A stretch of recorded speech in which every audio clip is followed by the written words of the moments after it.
On your Friday episode of Locked On Raptors, I am fully clothed, as is our guest Jamar Hinds, but the Raptors are streaking, baby. 3 wins in a row.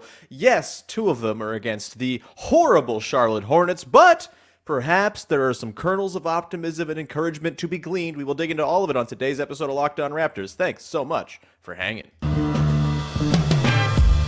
You are Locked On Raptors, your daily Toronto Raptors podcast, part of the Locked On Podcast Network. Your team every day. Hey, what's going on? Welcome to episode number 1320 of Locked On Raptors for Friday, January the 13th. Ooh, spooky! Friday the 13th. I didn't realize that until just now. We're going to have some weird energy on the show today. I am, of course, your host, Sean Woodley. I've been covering the Toronto Raptors now for 9 seasons on various platforms. You can find all of my work by going to Twitter and following me at WoodleySean as long as that website continues to exist, because I'm going down with the ship, baby. You can also follow, subscribe to, rate, and review the podcast for free on your favorite podcast apps. We're also on YouTube. You can go hit the big red subscribe button over there. And a reminder, you can win 2 tickets to the Raptors Republic live podcast event on February 7th at the Rivoli in Toronto. All you got to do is email lockedonraptors@gmail.com. Send me a screenshot that proves you're subscribed to the Locked On Raptors YouTube channel, and give me a little note about who your favorite deep cut Raptor of all time is. If you do that, you'll be put into the draw. I'll be handing out 2 tickets. January the 24th, I'll be doing that draw on the show. So please go and get your submissions in now and come hang out February 7th at the Rivoli. Let's dive on in now to the show, shall we? The Raptors, 124-114, their second straight win over the Hornets, their 3rd straight win overall. And joining me to break it all down is our pal Jamar Hinds from the aforementioned Raptors Republic. Jamar, how are you, man? I'm doing pretty good. I'm rocking the Bengals toque. Obviously they're my team. I'm wishing them luck for Sunday against Baltimore. And if things go my way, I'll be back with another Bengals toque in 2 weeks, which means they would still be in the playoffs, which is possible. So we'll see how that goes. It has nothing to do with basketball, but it is what it is. Hey, man, like I was telling you off air, I don't watch the NFL, so I just kind of follow it through my friends who like it and through Twitter. It's nice to get a reminder that, in fact, the NFL playoffs are going on this weekend. Best of luck to your Bengals and all that. Let's dive in, shall we, to the game against the Charlotte Hornets, who remain very bad. LaMelo Ball remains very good and cool, but otherwise, they're a really bad team. The Raptors, however, pull out a 124-114 win, and I thought Jamar... I know the caveats. Everyone's waiting. Oh, they got to do it against a real team. They got to do it against a real team. And yes, that's fair. But I also think you can't overlook the very clear changes in process in the last couple of games here for the Raptors. And last night, I thought the offense in particular looked as crisp and sort of designed as it ever has. There were lots of really well-timed sort of, sequences of off-ball movement and pick and roll and just kind of making the next play. And it just felt like they actually had a plan on offense in a way they very rarely have, even against bad teams. Think back to the Magic losses, for example, and how just hapless they looked against Orlando, a team that also doesn't defend at a very high clip over the course of the whole season. So, Jamar, I'm curious, what were your impressions of the way the Raptors kind of came out against the Hornets for the second straight game? It's not easy to beat any team 2 times in a row, but their offensive process looks really, really strong right now, and it seems like they've kind of tweaked the way they're doing things at that end, which I do think should inspire a little bit of encouragement and optimism about what can come next. Yeah, you're right. The offense looked really good. I want to say that this is probably one of the longest stretches, if not the longest stretch, where the starting lineup has been fully healthy. Yep. So you're seeing the continuity start to grow a little bit. First of all, Charlotte is bad, yes. So bad. they are bad, but I came away a little bit impressed with how they stayed in both of these games. Yeah. Charlotte came in with the worst offensive rating in the league, and a lot of that is skewed because they didn't have LaMelo for like half the season. Yeah. And they had to run offense through someone like, I don't know, Kelly Oubre Jr. So who's having a decent season, but I mean, they're not the worst offensive team in the league. That's what that was my takeaway. But anyway, Sure. back to the Raptors. they killed the Hornets this game in particular. When you talk about design and offense, they killed them running Scottie as the roll man a lot with Fred. Yes. The rolls led to a couple of dunks in the first half, and then the Hornets made an adjustment in the second half. Having someone kind of meet Scottie if he were to roll, and then that just set up lobs instead. Hmm. Scottie also did a lot of operating near the 3-point line, finding cutters, swinging the ball. He's always talking about, swinging the ball side to side post game. And that happened a lot in this game. So, as he said, the offense looks so much better this way. And he was able to find shooters. Both Fred and Scottie had high assist numbers through the different ways Scottie was utilized. And you've seen Scottie utilized in different ways this season so far. Like sometimes they go to him in the post and try to go through offense through there. This was like more of it kind of reminded me of Marc Gasol in some ways, just the way he was operating near the 3-point line. I know Marc Gasol normally operated, in the high post, but just the way, especially when he found Gary on like back-to-back, backdoor cuts, that looks something right out of the Marc Gasol playbook. But yeah, 18 assists in the first half, 18 of their 25 field goals were assisted. So you love that. That's over 75. That's over 70% of their field goals. They finished with 30 assists. They hit that mark for the second straight game.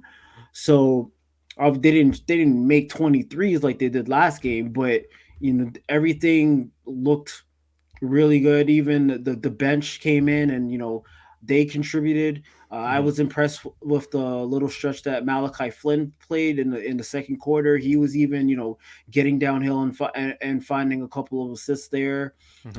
Juancho coming off the bench and doing his typical cutting. So yeah, this was one of those typical games that you would want to see, textbook games from the Raptors offensively.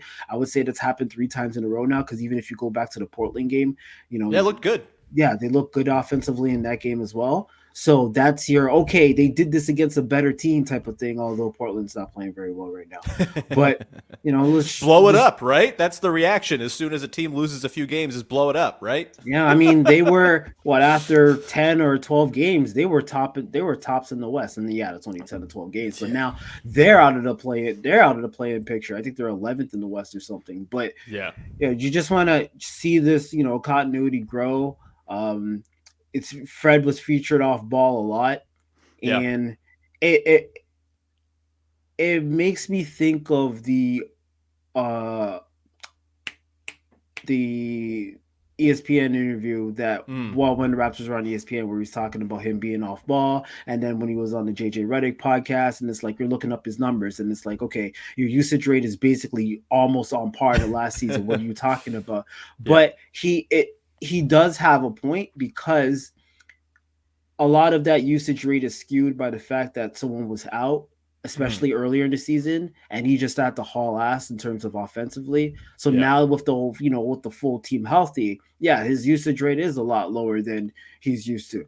That still kind of makes me scratch my head in terms of like missing open threes, but this role he played, like he didn't have to do all that much today, and it worked out perfectly. And he had the 8 assists, and he only took 2 threes, which is weird from Fred. Yeah, you want to see more than that, for sure. Yeah, the three he made was obviously the biggest three when Charlotte was trying to creep back into the game, and then he basically hit the dagger at the end of the game. But yeah, the offense looked great to me. Yeah, again, you can only play who you are playing on the schedule. And again, we haven't seen this kind of process. We haven't seen this kind of design in the Raptors offense against any opponent, let alone good or bad ones. It doesn't matter. Right. The thing that I keep thinking about, we were sort of branding this as the homestand that was potentially going to save the season if things went right. And hey, there's a chance they win on Saturday against a not very good Hawks team and finish 4-2, which is what we said was kind of the baseline coming in.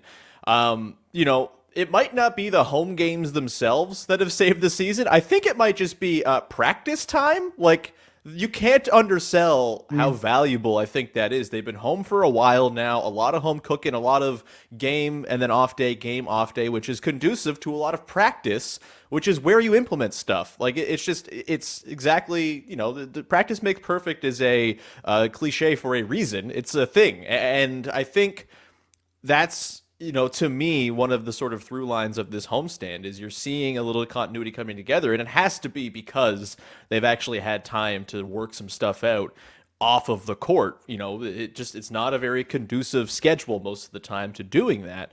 And I think this applies as well to what Nick Nurse has kind of found rotation-wise the last few games here. He tweaked it a little bit last night. Didn't have Gary running with the 4 bench guys. Instead, he kind of had these 2 transitional lineups he went to that I'm really encouraged by, just in terms of like the shape of those lineups on the floor. So midway through the first quarter, they go to a lineup of Fred, Wancho, OG, Siakam, and Koloko. And then they give way at the start of the second to Scottie, Gary Trent Jr., who they've been running a lot of pick and roll with those two, and it's kind of fun, along with Precious, Malachi Flynn, and Chris Boucher. And those lineups, while the numbers, there's like no sample on them at all, so the numbers mean nothing, they make sense to me. And they give that second unit a little bit of punch with that, I was a little concerned about Gary plus 4 bench guys and its, viability long term. But you throw Scottie in there as like a screening partner for Trent, and that opens things up quite a bit there, especially if Malachi Flynn can start hitting some threes, which he has not done of late. But I just think that looks really, really good. You throw in the fact that Scottie really seems to be getting comfortable in his role, kind of playing from the middle of the floor. On the season so far, he's only done it on about 5% of possessions, and they'd have to tick this up. You can't isolate on the NBA tracking data for certain dates, but on the season, 5% of possessions feature Scottie Barnes as the pick and roll man. The Raptors are scoring 1.42 points per possession in those situations, 86th percentile in the league per NBA.com. Like, that's something to build on, and I think we kind of saw last night, 21, 7, and 9 from Scottie, a lot of which working from that sort of middle of the floor as a screening partner for various guys, for Fred, for Pascal, for Gary. I think there's a lot there as sort of like a core central tenet of your offense. It feels like the offense has a plan and an identity, finally. And again, you hope you can do it against better defenses. But to me, that's sort of the big takeaway here, and that practice time feels extremely valuable. Let's continue on here, Jamar. We're going to get into my pitch, perhaps, of an unpopular course to take for the Raptors at the trade deadline to you. We will get to that in just 1 second. Before we do that, however, got to tell you about our friends over at LinkedIn Jobs. If you are hiring for your small business, it is a heavy proposition hiring someone new. Your success depends on hiring the right people who match exactly what you're looking for in your job. That's why you got to check out LinkedIn Jobs. LinkedIn Jobs you can hire with LinkedIn Jobs quality candidates more efficiently by matching open roles with people who have the skills, values, and experiences to help you achieve your goals. LinkedIn Jobs helps you attract quickly the best qualified candidates to your jobs with targeting tools that go beyond resume data by using insights from your job post and their 875 million member profiles to put your post in front of the most qualified candidates. So they're the ones applying for your job. They're the ones you're interviewing. You're not spending time, wasting time, in fact, talking to people who just don't fit the bill for your job. That's why small businesses rate LinkedIn Jobs #1 in delivering quality hires versus leading competitors. LinkedIn Jobs helps you find the qualified candidates you want to talk to faster. Post your job for free at linkedin.com/LockedInNBA. That's linkedin.com/LockedInNBA to post your job for free. Terms and conditions apply. All right, we continue on here with Jamar Hinds of Raptors Republic, looking at the Raptors' 124-114 win over the Charlotte Hornets. And Jamar, look, I know I am prone, just as a guy, I'm prone to being seduced by a couple of days of good performance and fun to watch basketball. But I have a proposition for you. I'm not saying I'm fully here just yet. I still think there's time to sort of let things play out and make a full determination as to what I think the Raptors should do at the deadline. And there's a total world in which maybe I could be swayed. But I'm creeping ever closer, Jamar, to thinking maybe the Raptors just do nothing. And I know that's going to be crazy. I know people are going to go, oh, you can't do that, courtroom gasp and all of that. But hear me out, Jamar. First of all, before I give you my case, at first blush, do you think I'm insane? Partially. Great. I'm going to convince you as to why I'm not. Look, the Raptors, they've been a victim, I think, this season of just like a lack of time, right? Not enough time with guys healthy and together, not enough practice time, I guess, as we just sort of talked about as well. And just sort of, it feels so rushed to come to a decision on what this core is because you have the Fred and Gary Trent Jr. Contract situations. What if you just keep both of them and say, hey, next year is not quite a year where the cap crunch is going to come for us if we just keep these two guys and pay them their next deals, whether it's whatever, $28 million a year for Fred, 25 for Gary Trent Jr., whatever you want it to be. You just pay them those deals because retaining good players on contracts typically is pretty good business. You go into next season with a little bit more of a runway. You get from now until next trade deadline, essentially, another full calendar year to see exactly what this team is. And in the last calendar year, we've seen this team go 34-17 to close the season. They've started horribly in this season, and they've had a pretty decent stabilization here in January. I think they're 6-5 in their last 11. That, to me, suggests that you need more time to figure out what's real, what's not, what's actually capable here. And we've seen over this homestand, you get some semblance of continuity and health. This team can put it together. The starting five is showing out pretty well. A plus 3.8 net rating over the course of the season. A 66.4 assist percentage. Maybe that lineup works. Maybe that's a lineup you can roll with, even if you realize there are still flaws on the team. There's no center, obviously. They could use more shooting and ball handling. But to me, if the basement's not finished, that doesn't just mean you knock down the whole house. You finish the basement instead of knocking down the whole house. The cap crunch for this team comes in 2024 when Precious and OG and Siakam will have their new deals coming in for the 24-25 season. So next summer is kind of the inflection point. You give yourself another year. You sign Gary Trent Jr., who I believe is going to be eminently movable if you want to move him on his next deal because he's a 23-year-old who bombs from three and can actually score and juice an offense. Fred VanVleet, there's more risk there, obviously. If you think the decline is coming for him, maybe his next deal becomes troublesome to move. But the cap is going up. By the time that deal is over, we're going to be into gambling money and all of this. And, in time for Scottie Barnes' new deal, you just give yourself more time. And what teams never get is the luxury of patience and being able to let things play out. And the Raptors have an opportunity here. They don't have to go over the tax next season if they keep Gary and keep Fred on whatever the sort of, even the max end of what their deals are going to be. You can still stay under the tax. You waive Thad Young after the season. You get $8 million there. There's a few contracts that you can probably jettison off, whether it's Chris Boucher at the deadline, Kem Birch. Like, these are not unmovable deals. Or you just keep them on the roster as depth pieces, and that's fine too. You can stay, I think I was talking to our pal Daniel Hackett last night, our cap genius over at Raptors HQ, and he was saying, yeah, you can keep Fred and Gary and pay them the regular deals, and you can still stay at like $150 million for your total salary. $162 will be the tax line, and that's before you introduce whoever the first round pick is going to be. You don't need to force yourself into a decision right now, and you can give yourself a 2.5 year sample of what this team is versus a 1.5 year sample. I think this team has shown enough in the last calendar year to earn that extra year of rope if you have the luxury to give it to them, and I think they have that luxury. I don't know, Jamar.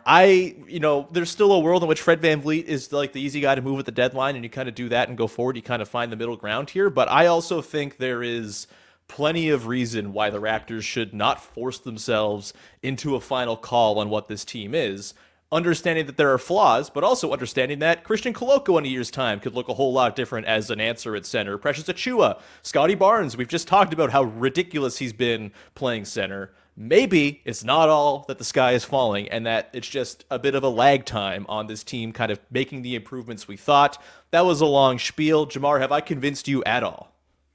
You really laid that out. I see you gave that a lot of thought. Now, honestly, just knowing the patience that Masai and Bobby Webster have, knowing how patient Masai was during the Dwayne Casey era, giving the Larry DeRozan experiment rope time and time again, I could totally see him doing absolutely nothing. I don't see him trading a first-round pick again, but I could see him just waiting this out, especially if the Raptors, pick up traction on the road after this homestand. I could totally see that. Yeah. It's going to be interesting to see what happens with Fred and with Gary. With Gary has a player option, correct? Yes. So yeah, it's gonna be interesting seeing that and seeing how much he can get. Hmm. It's kind of been funny how for the last year, some have been kind of pushing Gary out of the door, trying to Yeah, figure he's out really important, yeah, man. when He's is the really time to good. trade him. Yeah, a guy on a team like this that struggles to score sometimes, a guy that can get his own bucket, it's Hmm. invaluable. So it's interesting to see. You do bring up a good point. I don't see the only way I see Masai blowing things up Mm, is if they go on another tailspin sure. and in the next couple weeks and all of a sudden they're like 7 8 games under 500, Yeah. then I don't see it. But this upcoming, I think they played 10 of their next 12 on the road after the Hawks. That's Yeah. going to tell a lot of what the Raptors are going to do. Basically, the reaction's going to be off of that. So that's your crossroads where this is either a 1.5 year window or a 2.5 year window, as you said, in terms of Hmm. how to evaluate this team. So it's a wait and see approach for me. I don't think a lot of the fan base would be happy if Oh, no they'll moves lose would be their made. minds. I'm guaranteeing before this segment's even over, there will be YouTube comments pouring in about what a dum-dum I am, what a mark I am for not wanting the team to blow it up. I'm prepared for it. Send it to me. I don't care. But You're like, an optimist. You're looking for the turnaround like you saw last season. And we're yeah, we're at the we're at this point of the season where things started to click for the Raptors last season, and it's starting to click this season. So you're seeing the pattern and you're going for it. yeah, and it's not even just that. And they're healthy I now. They are healthy, and I just generally think that teams get sort of brandished as you're capped out, your ceiling is whatever it is, way too prematurely. Like again, this team has been together for 18 months. Like it's not been a very long time, and it just feels like there's always this rush to, oh well, they're not, do they have a title ceiling? We don't know yet. We really don't know. We don't have enough of a sample to know, especially we don't know what Scottie Barnes is going to eventually become. The entire ceiling of the team is tied to him. You have Pascal Siakam, who rocks, who walked into 35 points on 13 shots last night, by the way. I Like, know, I know. We should have ridiculous. mentioned that in the first segment. We Yeah, should have, but that it was feels so just so normal now for him effortless. to be Yeah. amazing. It's just like casual. And by the way, to the point in the first segment about things kind of having a bit more of a plan and an identity, Siakam 3 assists last night. That's a pretty decent indicator to me that things are healthy because he doesn't have to do freaking everything, and there are other guys who can make the offense hum, and he can kind of pick his spots. And 13 shots, 35 points, like that's I As think an efficient as indicator of a healthy offense. Yeah. yeah. So yeah, again, it depends, of course. Also, like, do they get a massive offer for Fred? Do some contenders say we're a Fred away from the title and offer you something you can't refuse? If that's the case, then sure, I'm pull the interested in trigger. Fred. Interested in Fred's market. I really am. We dove deep into it last Friday with Joe Wolfond, and there aren't that many teams where you can even make a trade that matches salary wise. Like, it's really hard to find. The Clippers are like the only team to me that seems even all that reasonable. And, that your mileage may vary on what that return might be. The picks certainly are far off in the future. And if you don't think you're getting someone who can help you next season, when you still have Pascal Siakam on the team and you're in theory trying to sort of reboot and have a good year next year, keeping those guys, maybe not the worst idea. The Raptors have had a lot of success in the past with just retaining their good players and then figuring it out later. And I think maybe that's the course. Once again, we'll decide fully before the season or before the deadline comes, I suppose. And yeah, this next stretch of heavy road schedule is going to be pretty indicative. We're going to continue on here, Jamar, get into the good, the bad, and the from the game against the Charlotte Hornets. We'll get to that in just one sec. One sec before we do that. Oh boy.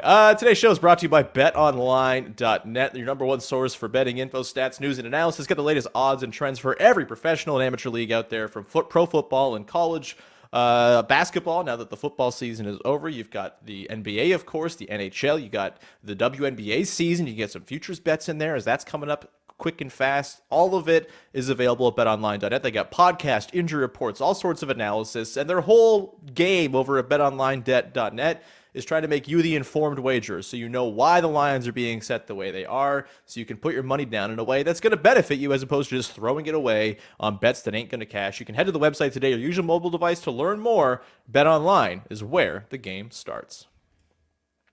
All right, we are wrapping things up here with the good, the bad, and the from the game against the Charlotte Hornets. Let's go to the good. Jamar, what you got for your good?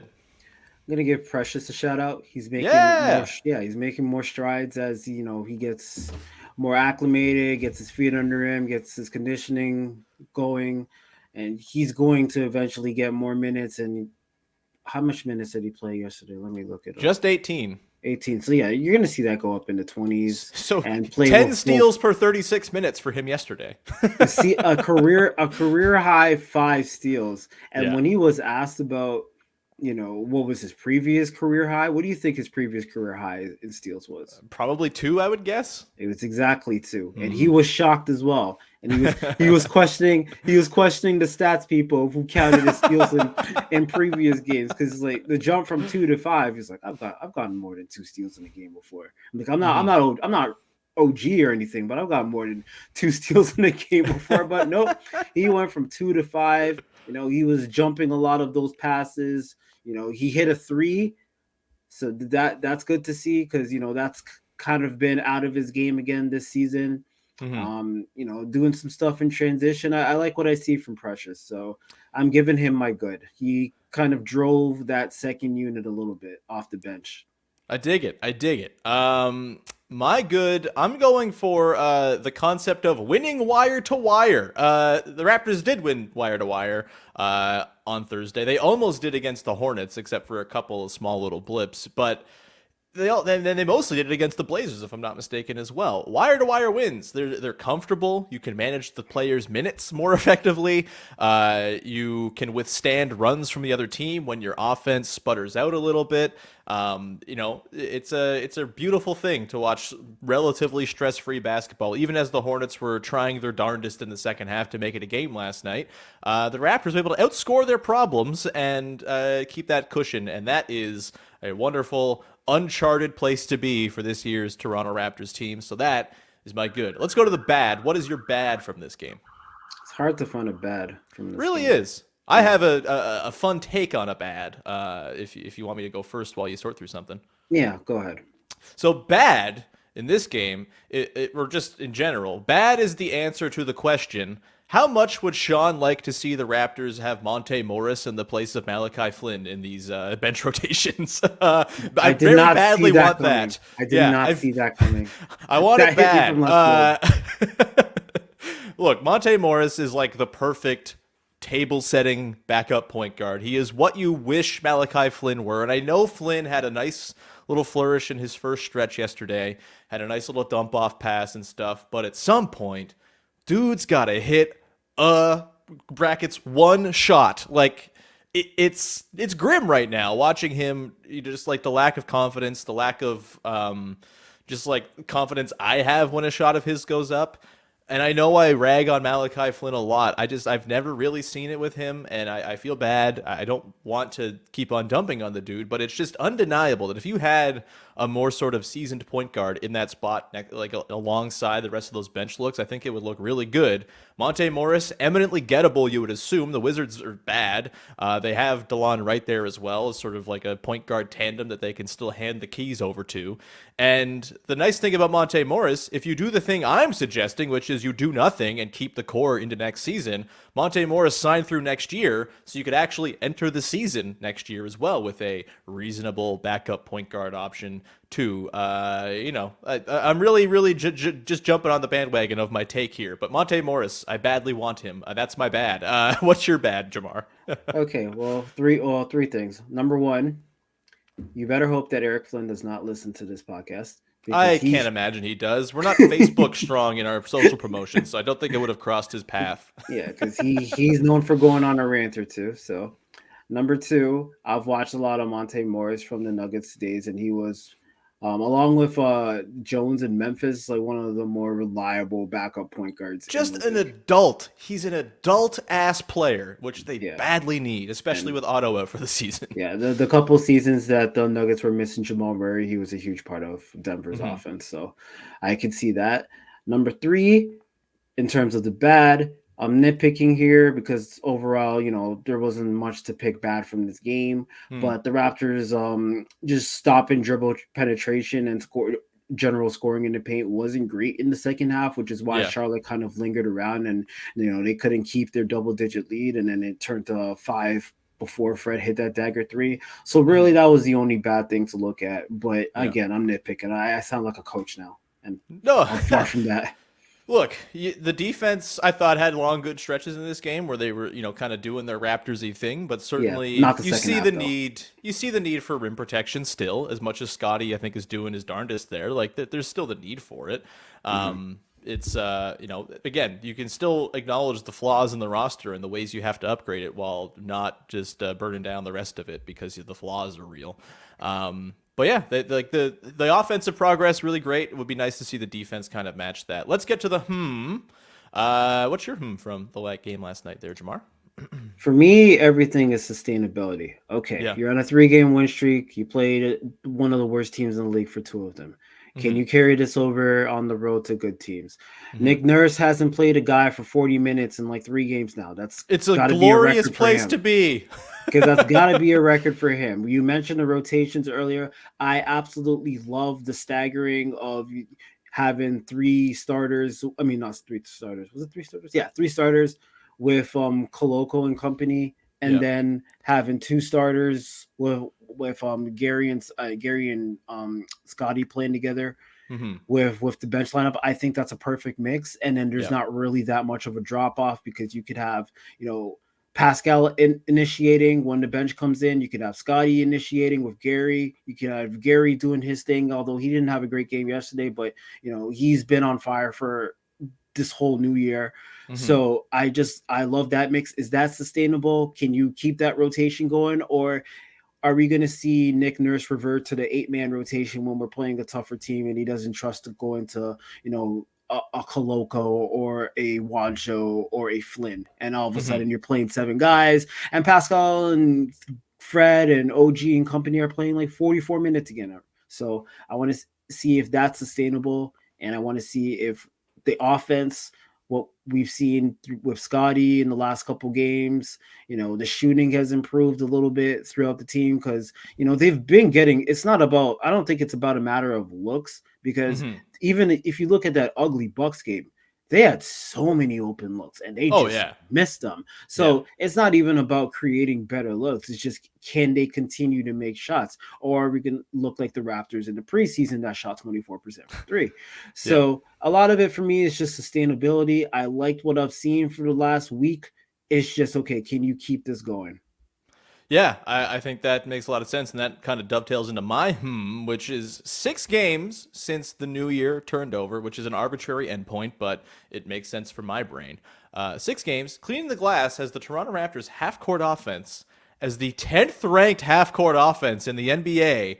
That includes the game where they scored 13 points or 12 points in the first quarter against the Milwaukee Started Bucks. 0 for 15 from the field. Yeah, 3 of 35, I think they started in that game, and yet still Wow. 10th right now in half-court offense on cleaning the glass since January the 1st. It's way too short a time to think that means anything, and again, 2 of these games that come against the Hornets, one's against the Blazers, but you can only play the teams in front of you once again, and their Right. offensive process has been better. They've climbed up to 28th on the full season rankings in half-court offense. That's good, considering where they were hanging in 30th and 29th for most of the year. So baby steps.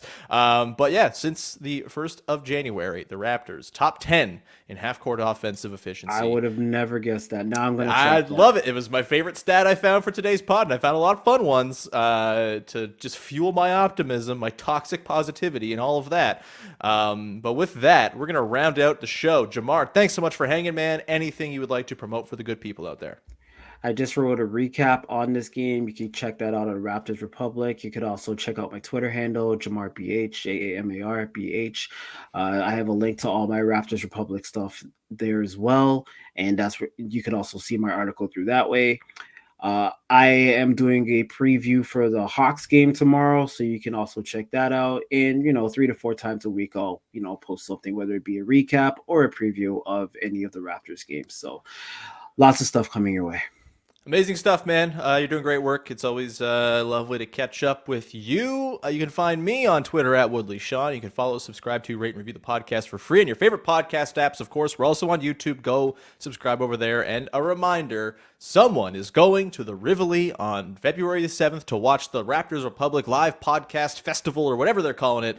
I will be part of it. I'm on one of the panels. Katie Heindel's going to be there. A whole bunch of great pals. And you can be part of it by going and sending an email to lockdownraptors@gmail.com. Send a screenshot that proves you are subscribed to the Locked On Raptors YouTube channel, and a little note about who your favorite deep cut Raptor of all time is. Still waiting for people to join Martin Miller in the draw, the Bismack Biyombo fan himself. Martin Miller, jump on in, and I will pull a winner on January the 24th to come hang at the Rivoli on February the 7th as we preview the trade deadline, the deadline at which I will be advocating for the Raptors to do nothing. All right. We'll wrap it there. Thank you so much. Have a wonderful weekend. We'll talk to you Monday to break down the game against the Hawks. Hopefully an uproarious win that puts the Raptors back into the top 10 in the Eastern Conference. Until then, have a great weekend, everybody. Bye-bye.